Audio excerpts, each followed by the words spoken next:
Good morning. Thank you for listening to WXOX 97.1 FM in Louisville, Kentucky. This is Artist Talk with LVA, and I'm your host, Keith Waits. The show is produced by Louisville Art, and today our guest is Ying Kit Chan. He is a Chinese-American artist who was born in Hong Kong in the 1970s. He studied art in several colleges in Hong Kong.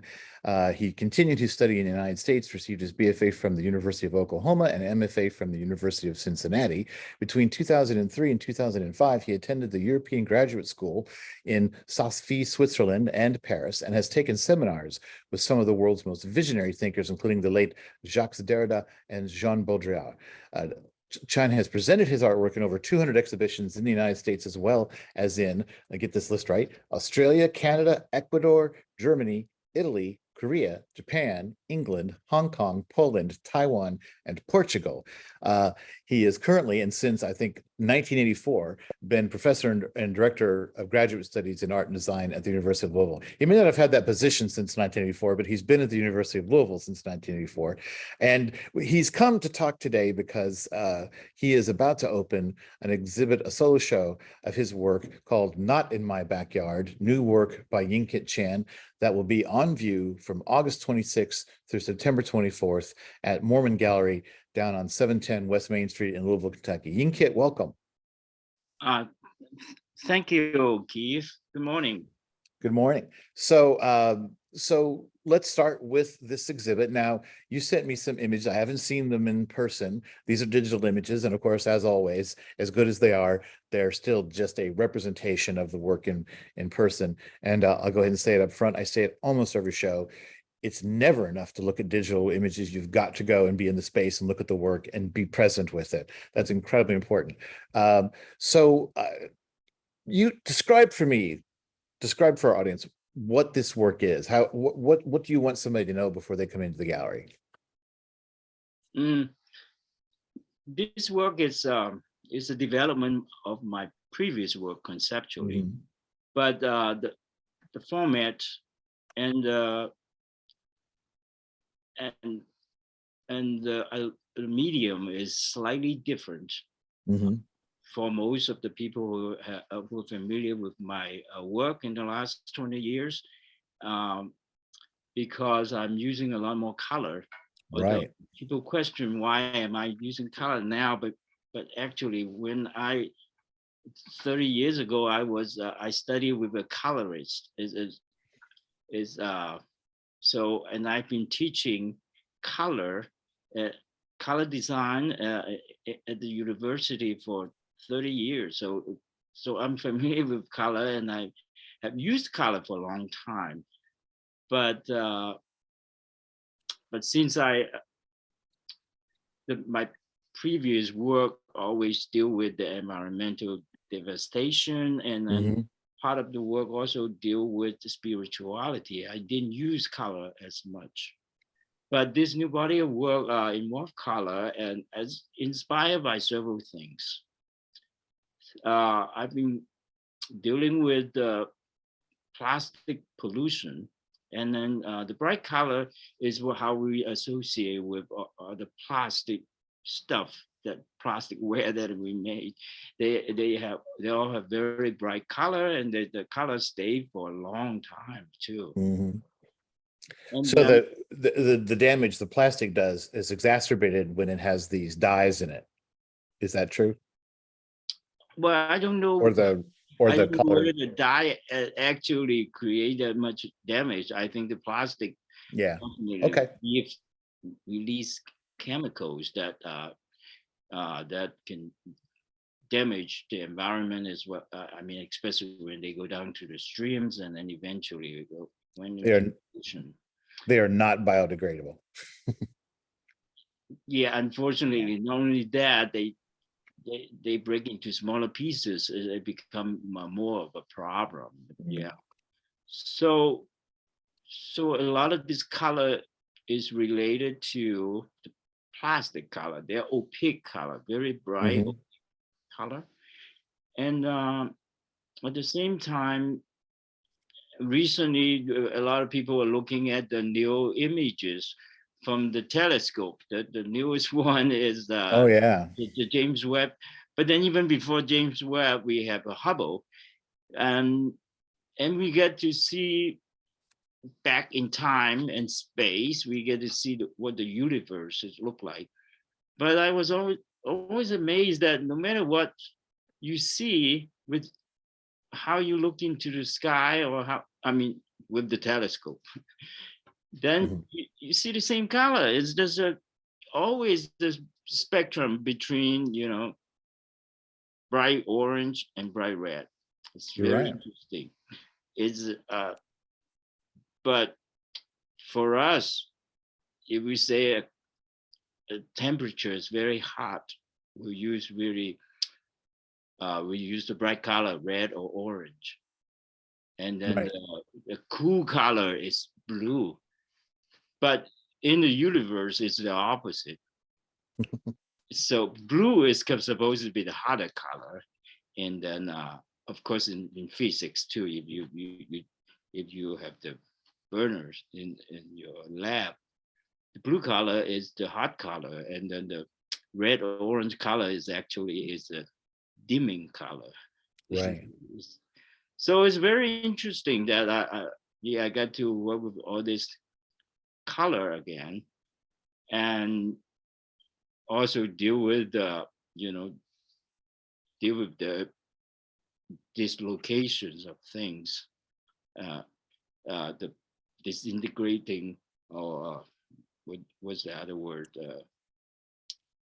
that the world is falling apart, especially in the last few years. We feel that, Right. yeah. So those are the reason that I'm using color again. Hmm. And then one more thing is also that trigger my working more. Actually, there's a main theme in this body of work, not in my backyard. Of course, when we talk about not in my backyard, that's what we always say, because we like to live in a very nice, clean neighborhood or Hmm. suburb. You in some suburb, they even say you can't park your car in front, or you can't park your trailer in front. So not in, so is a very important thing for the American um, middle class. So you don't want somebody to open a drug rehab center next to you, or a funeral home, or whatever. Of course, you don't want to have a landfill next to your neighborhood either. So, but unfortunately, when we look at the real life, the poor people don't have that choice. So close enough that we have in Louisville, we have done a lot of research on why the Western corridor, the Rubber Hmm. Town area, has more problem, a lot more environmental problem, and then those people don't have the ability to move. They can't move to the east side. And then if you back up a little bit, you look at the United States, for example, we have the Cancer Alley uh, in Louisiana. That is, those are the people who can't move, and there are hundreds of oil chemical company right along there. But then when you expand further, there are a lot of cancer alleys in the world. It's not Sure. just in the United States; it's everywhere. It's just in Europe. It's in Asia. It's in every continent. Those are the poor people who get stuck there and they can't move. Those are the cancer, and then of course the higher rate of cancer. Not only not only they have to live in a very bad environment, but it's the chemical, the water, so on. It's horrible. I think a lot of people might look at your work, which is very abstract, and be surprised that it has that sort of sociological underpinning, Mm. in your mind when you're creating these pieces. But you are making it a little bit more overt also in this work that you've shown me, by including these other elements, these three-dimensional elements, like pieces of plastic and plastic bags and things like that. There's wire and all sorts of where Yeah. you've attached these elements and used them to kind of break through the frame, as it were, to to like Mhm. break through that square or oblong frame. That seems very new to me in your work too.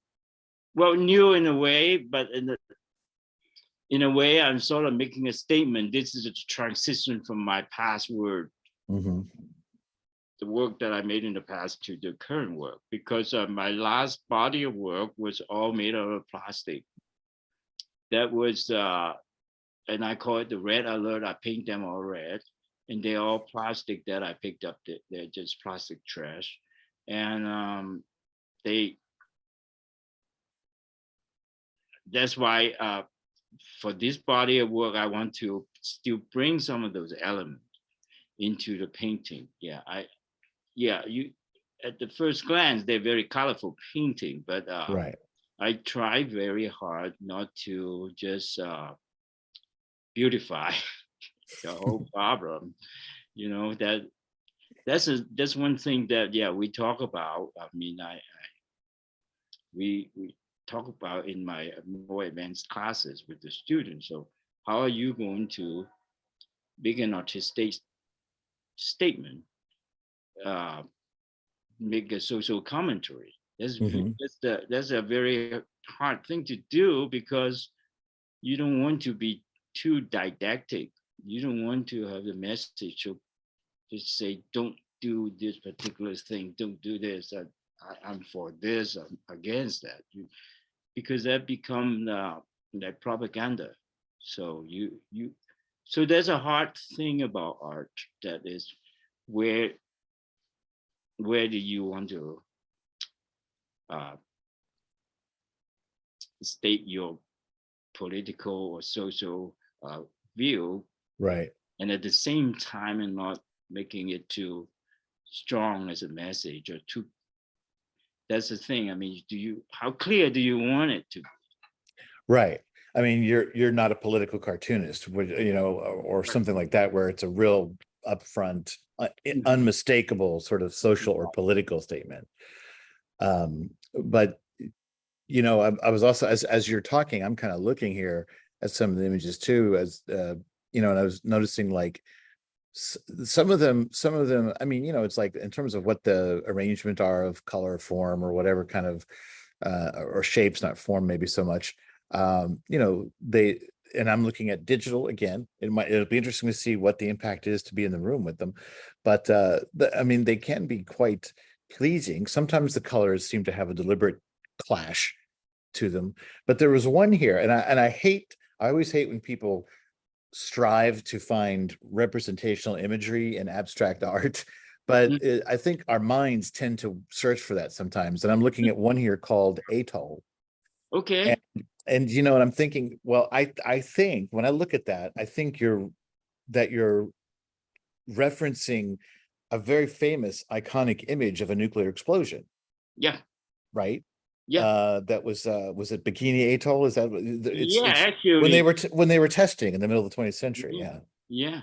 Yes. Exactly. And actually, yeah, that is this nuclear experiment, ex- explosion, is really is a very large piece of my work, for this body of work, not in my backyard. Okay, so the Hmm. first thing that bring me to the attention of this nuclear, the the nuclear test, was that I was studying uh, the term Anthropocene. So we all use the word Anthropocene, and we assume that, okay, this is human industrial revolution. We start making things differently, and then we are going to create it's a stratum it, on our Earth, and then a million year later, the people will see that and then call that this is a layer created by the human. Okay, so. But as it turned out, a group of scientists decided that it's not the Industrial Revolution. It is an exact date and time. I think it's 1945. during the Trinity test, Mm-hmm. we decided, but I think they're still arguing that whether they want to use that exact day as the start day of Anthropocene, or they maybe they just want to use maybe just the 40s. But either way, the nuclear element is the beginning of the Anthropocene for them. Mm-hmm. So that's very important, because of course we know that right after the Trinity test, which is in New Mexico, again, it's great that we invented this atom bomb, but if you live in New Mexico, that's not very good, because they have to test it.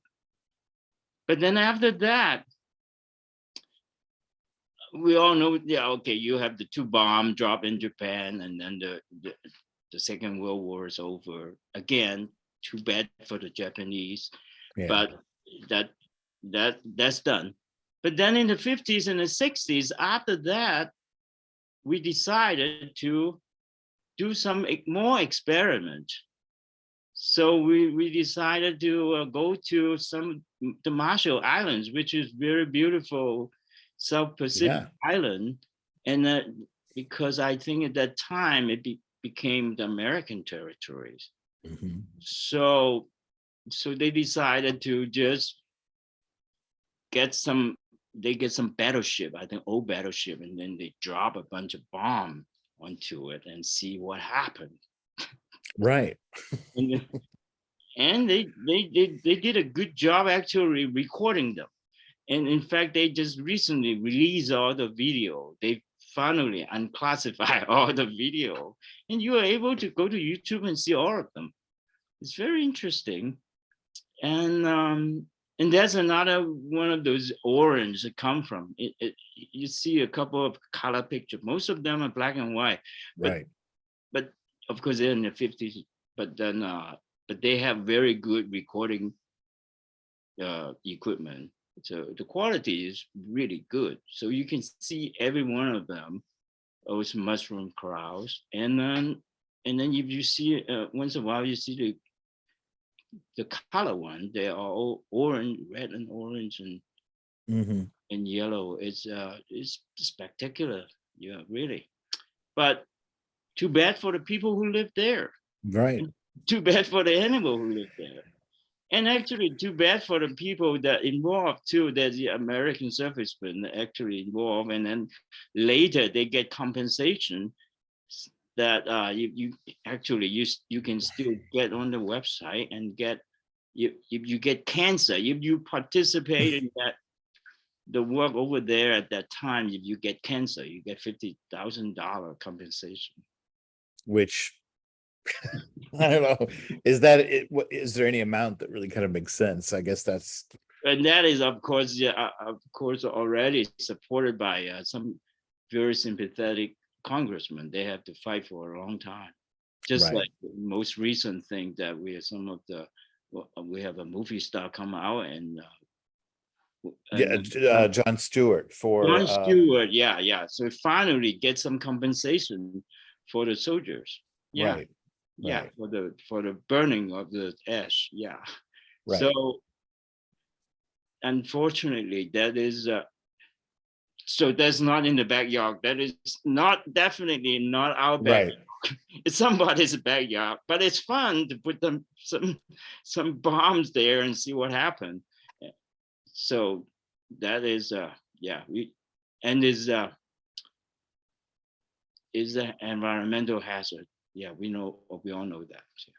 Well, and I'm wondering, and I don't know, but it seems to me like just from my anecdotal understanding, right, the nuclear age, right, the introduction of nuclear weapons and nuclear power in the late 40s and going into the 50s seems to coincide, curiously enough, with the proliferation of plastic into our society.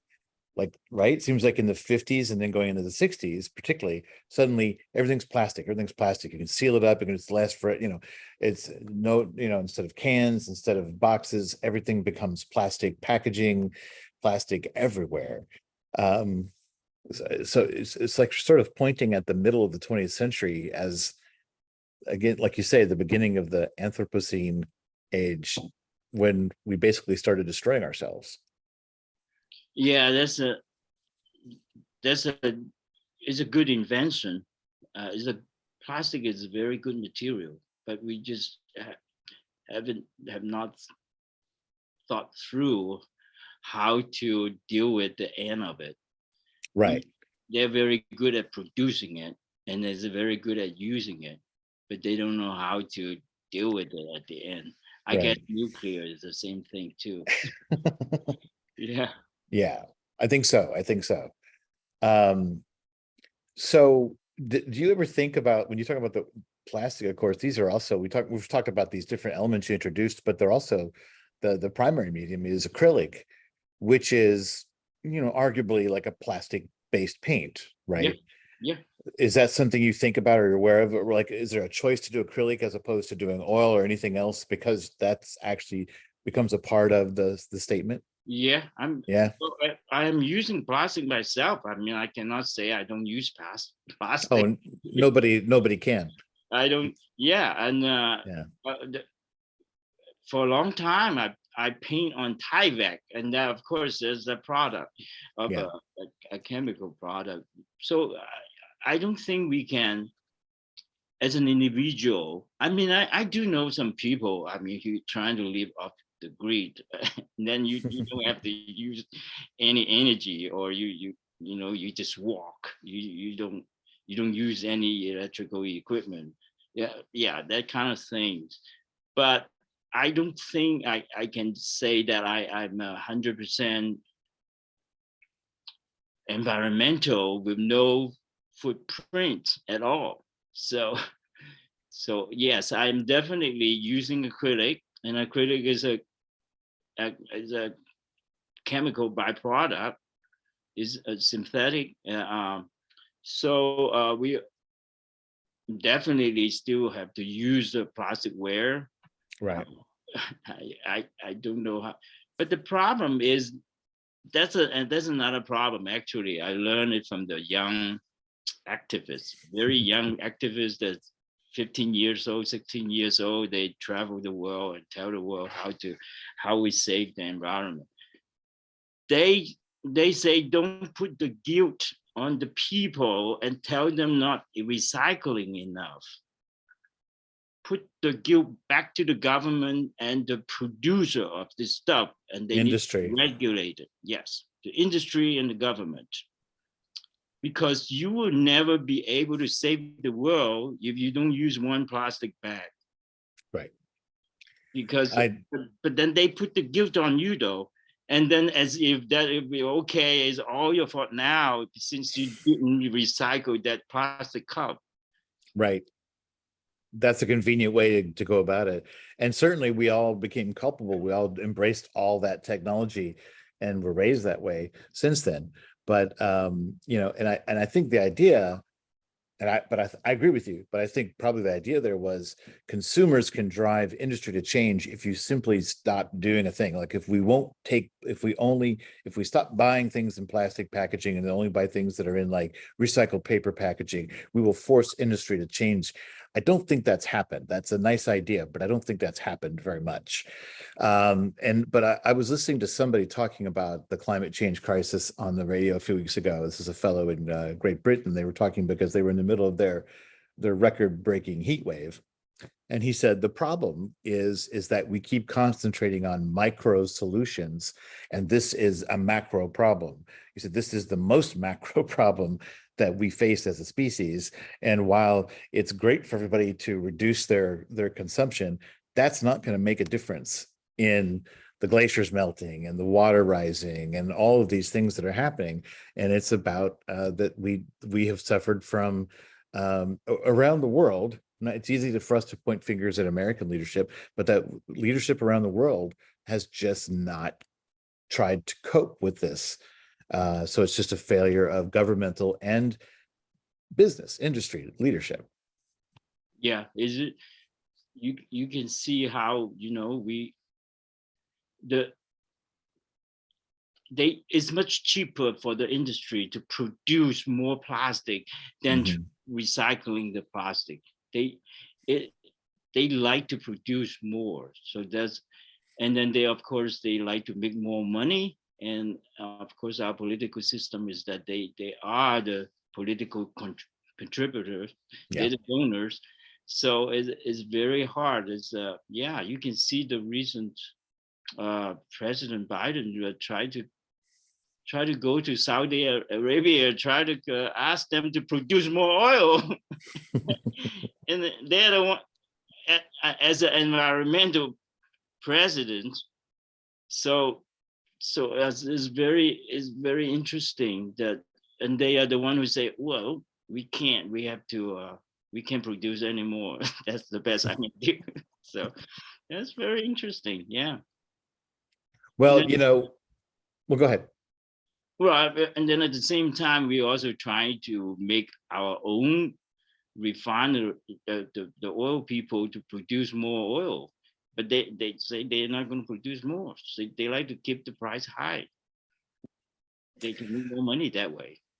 Well, and I've heard some of the really good arguments you hear about stuff like that, if we make it, what we need to do is make the big businesses, including oil companies, understand that they can make money off alternative energy sources, because that's really what it is. If they can make money from solar or wind or whatever, but that's not happening enough, not in the United States, certainly.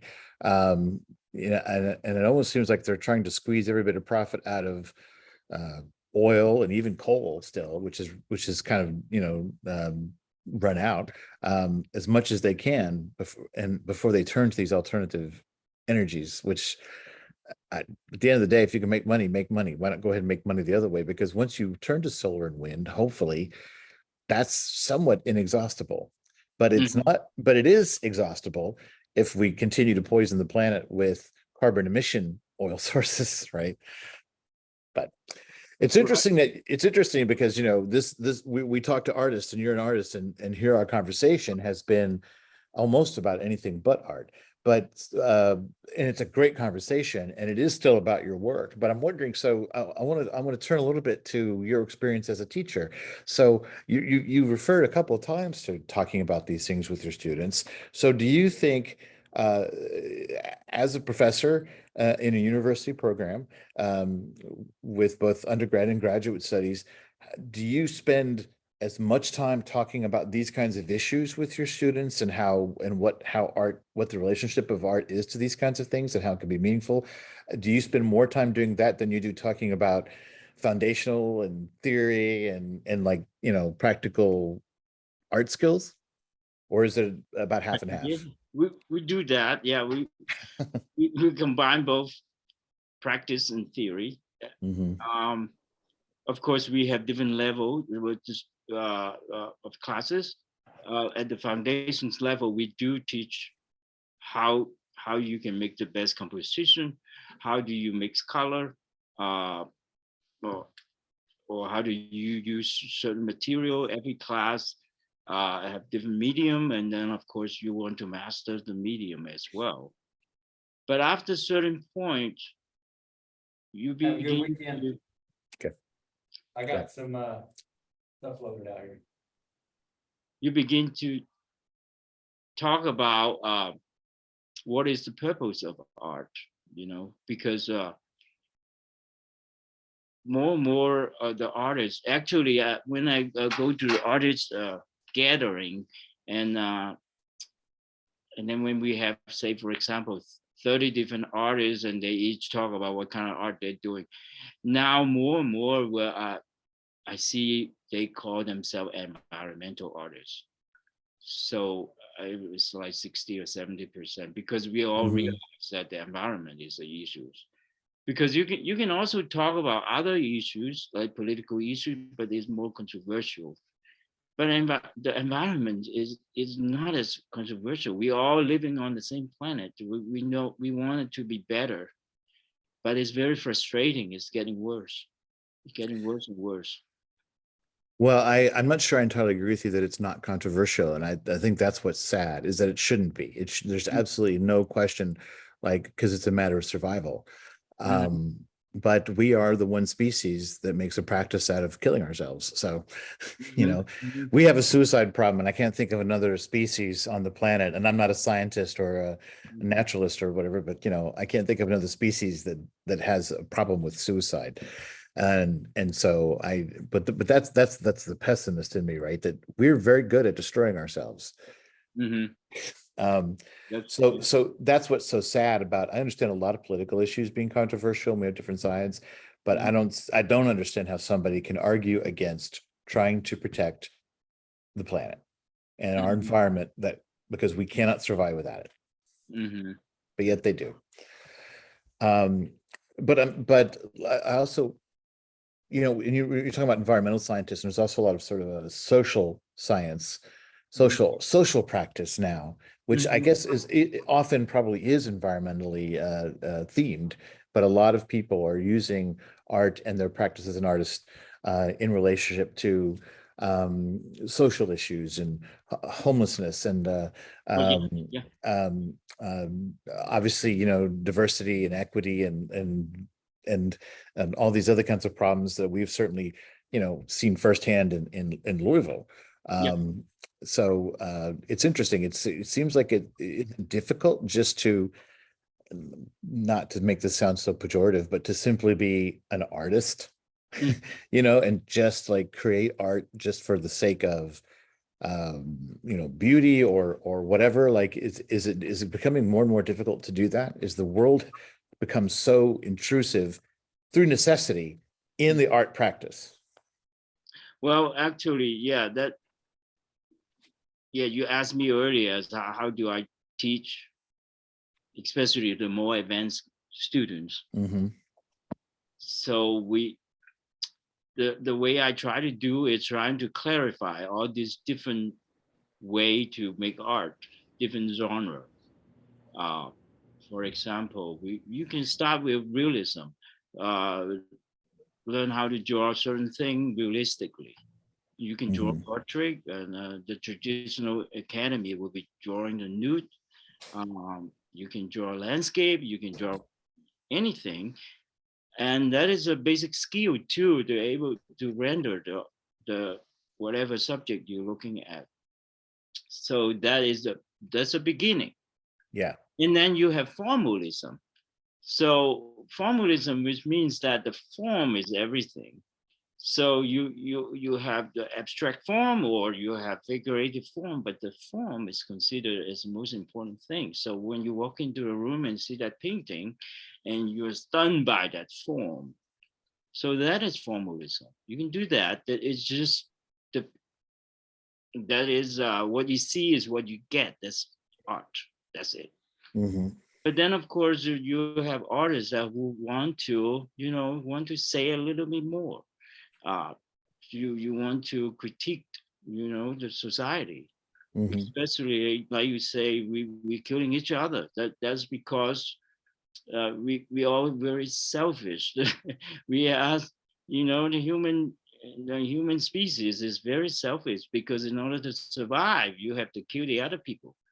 So, and you have to take advantage of. So, unfortunately, so hopefully, we will be able to progress as a species that we will actually we talk about that. That's why my last series called geoethics, so we can behave more ethically and consider the other people's position and whatever we do. But unfortunately in this world, we want to be, we want to be competitive. We all always want to be on top. We don't think about the other people too much. So that's why we have injustice. So dealing with social justice is a big theme. Of course, environment is one of the justice problem, and of course there are a lot of many. You mentioned that, at its world, especially in, it get worse and worse. That the rich people getting so much more money and Right. much more powerful, and the poor people is become, you know, they're even more neglected. Yeah, so that's why, you know, but yeah, No. it's Yeah, I know. And the thing, I mean, you and I are of a like mind on this. So and I often feel like in the world of creatives, art, theater, writing, I think there are more people that think that way than there are people that think the other way. But I also think, asking the question about our artists being so consciously being so socially conscious in how they create their work, even if you're not. For example, if you are a plein air artist, which you might do just because you take great pleasure in it and you get out in the air, but that in and of itself seems to me to make you an environmentalist. If your art is about, and I've thought about this a lot, because I think plein air artists is an example of artists who are seen in a simplistic way. But Mhm. if you talk to them, it's very important to them to be out in the environment, in nature. They feel a connection by doing that. So whether or not you are an environmentalist, I'm using quotation marks here, capital E environmentalist, if you enjoy painting landscapes in the open Yeah. air, you are by that very act making a statement about the environment and its importance in our lives. Yeah, and that may be one of the reasons why everybody is going back to Van Gogh. Yeah. So because he was just such a genuine artist. He's Mhm. true love for nature. So he can just paint a wheat field, sunflower, whatever. Yeah, well, I don't have to repeat everything he does, but he just loved everything. He liked people too. He painted people as well. So Mhm. yeah, it's a love of the world. Yeah. So it is that make everybody the environmental artist. Yes, that's true. And he did actually his early year. He did paint some of the industrial site too, because Mhm. that's the beginning of the industrial revolution. Right. Everybody thinks about the flowers and the fields, but that was the later part. Right. And That he didn't have a long career. He was actually pretty young, right, when he died, 30 or 30 something. yeah. He doesn't have a very long career, but he about 10 years actually. So Mhm. he he started he started out depicting really gray kind of subject matter, poor Mhm. people, the coal miners, that kind of. Yeah. And then he went to Paris and hang out with the impressionists, and they all like bright color, and then his color brightened up. Yeah, He yeah, discovered the sun. yeah. And also he has a good art supplier, and then his brother give him enough money to buy art oil paint, so he was able to buy to have the best paint. So lucky Right. for us, we still get to see the bright color that he used. So yeah, he was able to get very good quality paint. Right. Well, and that's a great point, and it's not that it hasn't been, isn't a part of the narrative, but people who talk about Van Gogh, Theo, his brother, is almost as important. If Theo had not been there, we would probably not be talking about Vincent now, you Yeah, know. yeah, Yeah. yes. But that's very interesting because if you look at a series of my work, and I actually a piece is called The Gardens. I actually painted some Monet. It looked like Monet's garden Mm. because that is because you asked me earlier about why you painting in acrylic. Uh, because what happened is there is an environmental group in mostly in England, but now it's in other countries as well in Europe. They are going around to museum and glue their hands to the painting. Have you heard of that? I've heard of that. That is the people just against using oil. I think that, yeah, but it's not the oil because the oil at that time is is is just linseed oil. It's just, Right. is not really the petroleum oil. I Well, don't- and it seems counterproductive, because it's not going to win a lot of people to your cause. And it seems like if you're concerned about oil, you should be concerned. There's different places to place that attention, or different ways to stop future use, as opposed to getting upset about something That's done in the very, past. yeah. And then one of the person actually glued their hands to a Van Gogh painting, and then talk about how, at the time of Van Gogh, there was no industry. Actually, that's the beginning of the industry. But Van Gogh Mhm. didn't. Later in Van Gogh's life, he turned to the country. Right. He turned to he because of the mental state. He has to go to the country. He can't deal with he Right. can't deal with the city anymore. So that's why he was painting all those flowers. But essentially, that's the reason I saw that. Well, I keep questioning. Try to find out, why are these people gluing their hands to the paintings. So it's very interesting. So that's why I created that piece with Monet's garden. Of course, Monet is another one that created a garden just so that he can paint them. So, and then in that piece, I actually put plastic bag in there. Right. And I was just looking through these again. Yeah. Yeah. I painted the 2 sections of Monet's garden, and then in between I put a plastic bag and put tar on in there. From from the digital image, you can only see the black sunlight, a dark brown line. Yeah, I see it. It's kind of a long image with two Yeah. pieces on each side sort of projecting out. Yeah, I can see that. You can recognize the reference. Yeah. Right. Um, Yeah, I don't want to make a copy like a pastiche. In a way, it's an idea of a garden. Yeah, from that time, from the impressionist time. well, we just have a few minutes left, and I would like to just ask you, because when I said in your intro, you started teaching at U of L in 1984.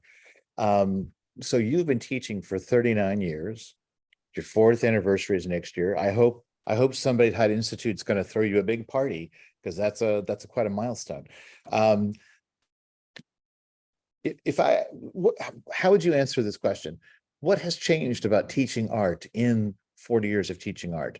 Is it the same, or have the students changed? What is different for you about teaching art now than it was 40 years ago?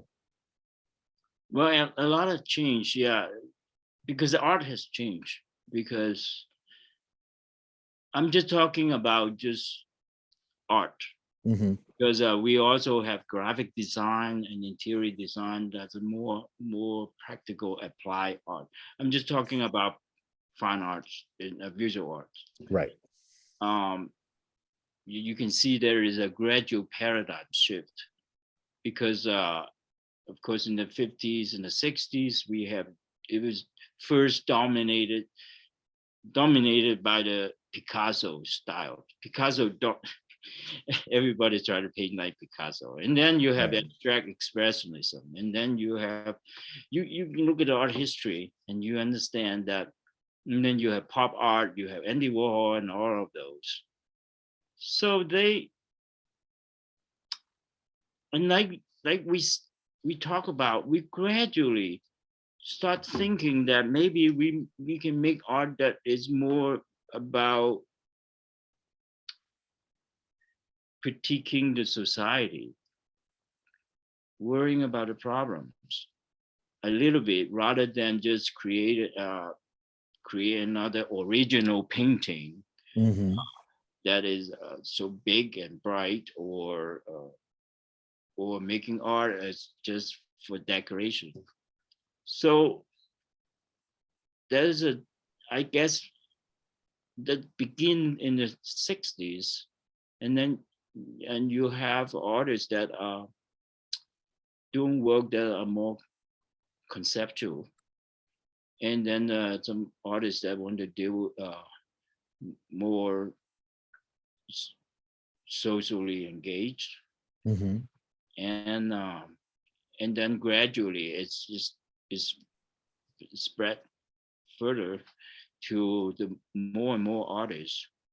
So we of course we have what's her name, Becker, that what's her first name?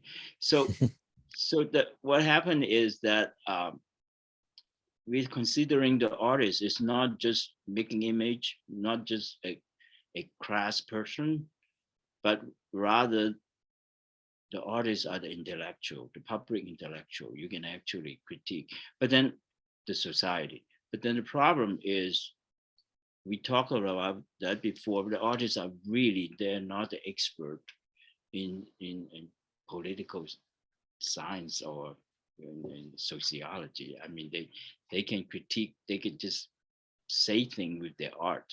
Right. So it's very different. So that's a hard part that is that we have to walk the fine line. You know, how much you want to be, how explicit you want to be as an activist. But I think that's my idea of how we have changed in the art field, in the art education field. But of course, there are some people don't agree that, you know, art should be art for art's sake. Art should, Right. it's called the autonomy of art. Art should be itself. It shouldn't be serving a social function.